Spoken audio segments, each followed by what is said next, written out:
अनुमा आचार्य जी, आप कांग्रेस पार्टी की spokes person हैं। देखिए, 2014 की हम बात करें तो 38% मुसलमानों ने कांग्रेस पार्टी के पक्ष में वोट किया था। 1% की बढ़ोतरी हुई थी 2019 में 39% के साथ। और आज अगर बीजेपी पसमानदा और वंचितों की बात कर रही है तो कांग्रेस पार्टी के भीतर अंदर खाने इतनी बेचैनी क्यों है? बीजेपी के नेता ये सवाल पूछ रहे हैं। आपको बेचैनी कहाँ दिखती है? हमको तो खाली ये दिखता है कि जो लोग हैं वो कम से कम किसी तरह की साजिशों में ना फंसे। मेरा सिर्फ ये कहना है कि जो सोशल इंजीनियरिंग के नाम की बीजेपी बात करती है, उस सोशल इंजीनियरिंग का अर्थ क्या होता है? सेलेक्टिव रूप से लोगों को भ्रम में डालना, नफरत और कांग्रेस के प्रति जो झूठ है उसकी रेसिपी बना के ये इनके इन प्रकार चुनाव जीतना, यही एक मिशन है। और कम जागरूक और कम इन्फॉर्म्ड सेगमेंट्स को बीजेपी टारगेट करती है। अब मुसलमानों का वोट तो चाहिए, लेकिन उन्हें दोयम दर्जे का नागरिक बना के रखना है। जब उनकी बात हो तो कपड़ों के ऊपर प्रधानमंत्री बोलते हैं, श्मशान कब्रिस्तान की राजनीति करते हैं। और चुनाव के मद्देनजर इस खेल में अगर वो बीजेपी के इस खेल में फंसेंगे, बीजेपी उनके वोट हथियाएगी, लेकिन अंत में वो जो सच्चर कमेटी की रिपोर्ट आई थी जिसकी सिफारिशों में मुसलमानों के लिए यह भी था कि पसमानदा मुसलमानों को एससी में शामिल कर लिया जाए। उसको लेकर कांग्रेस पार्टी ने कोई पहल क्यों नहीं की? सच्चर कमेटी की रिपोर्ट आज तो आई नहीं है, ये तो आप ही के शासनकाल में आई थी। देखिए, एक बात चित्रा जी बहुत साफ साफ बताती हूँ मैं आपको कि कांग्रेस पार्टी एक समावेशी पार्टी रही है। उसके ऊपर तुष्टीकरण के आरोप जो लोग लगाते हैं वो बाकी लोगों को नेग्लेक्ट करते रहे हैं, चाहे आदिवासी हो, चाहे मुसलमान हो, चाहे दलित हो, चाहे कोई भी समाज हो।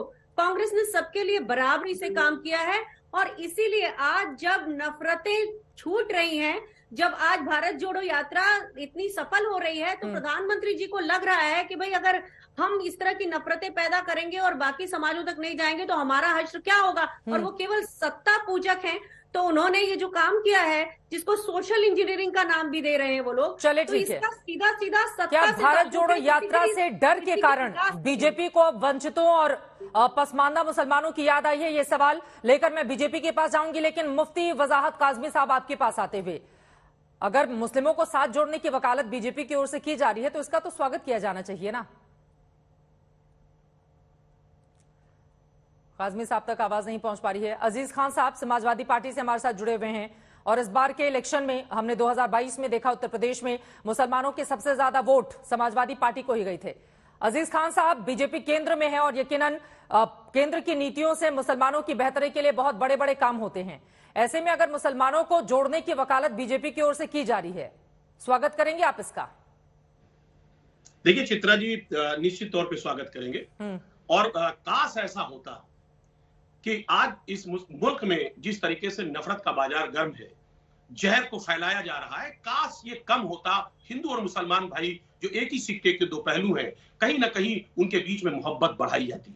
वह यकीनन स्वागत योग्य कदम है। लेकिन मैं कह सकता हूं कि ये दिखावे की सभी हमदर्दियां रह जाएंगी और पोछिए मत मेरे आंसू, उंगलियां जल जाएंगी। ये जो दिखावापन है ना वोट के लालच में, ये वाकई में ये कष्टदायक है। चित्रा जी, मैं कहना चाहता हूं, ये पसमानदा की बात करते हैं साहब, ये पसमानदा उस वक्त इनको याद क्यों नहीं आता जब बिल्किस बानो के बलात्कारियों को जिस तरह से रिहा किया जाता और जश्न मनाया जाता है।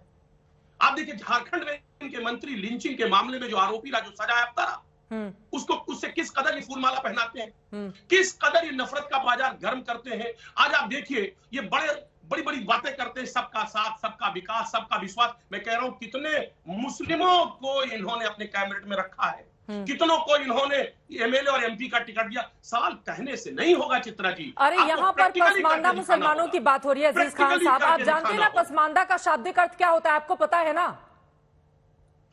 आपको तो जानकारी होगी मुझसे ज्यादा। आप बताइए ना फिर, पसमानदा मुसलमानों की जीवन को बेहतर करने के लिए सरकारों की ओर से क्या काम किए गए? बीजेपी को अगर माइनस कर दे तो आपकी भी सरकार रही उत्तर प्रदेश में, केंद्र में कांग्रेस पार्टी की सरकार रही। अगर पसमानदा मुसलमानों का आज ये हाल है और बीजेपी इस मुद्दे को उठा रही है तो फिर किस बात की तकलीफ है? पसमानदा मुसलमान तो पिछड़े हुए हैं ना, इस बात को तो स्वीकारिए आप।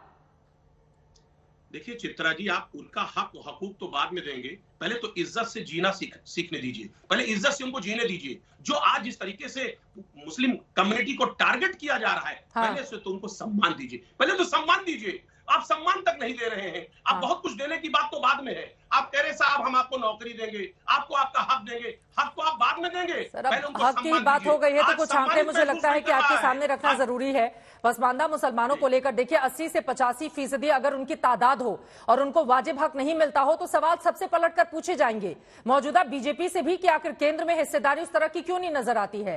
तो पुरानी सरकारों से भी पूछे जाएंगे, क्योंकि मेरे पास जो आंकड़ा है 1947 से लेकर 14वीं लोकसभा तक 7,500 सांसद इस देश में बने, जिनमें 400 मुसलमान थे। उनमें से 340 जो अशरफ मुसलमान थे, यानी कि उच्च वर्ग के 340 थे, और जो पसमानदा कम्युनिटी है इसके सिर्फ 60 लोग थे। तो वाजिब हक कहां मिला है इनको? जिनकी तादाद 80% हो उनको वाजिब हक देने का काम आखिर किसने किया है?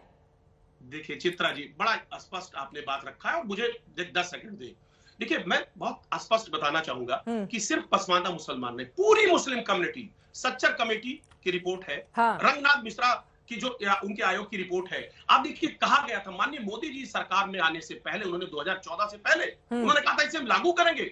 साहब आज लागू किया, नहीं लागू किया ना। आपका एमवाई समीकरण बदल जाएगा, इस वजह से तो परेशानी नहीं है। अरे भाई, यूपी में समाजवादी पार्टी का मुस्लिम यादव समीकरण बदल जाएगा, इस वजह से तो ये परेशानी नहीं है कि दावे तो आप बड़े बड़े करते हैं, हाँ। और करते कुछ नहीं है, बल्कि आप नफरत का जहर घोलते हैं। आप आरोप लगा रहे हैं विपक्षियों पे। अबे ये मौका आपको दिया है, आज आप शासन सत्ता में हैं। वाकई में अगर आप कुछ करना चाहते हो तो उस मुस्लिम कम्युनिटी के लिए क्यों नहीं कर रहे हैं? उनको नौकरियों में उनकी हिस्सेदारी क्यों नहीं तय कर रहे हैं?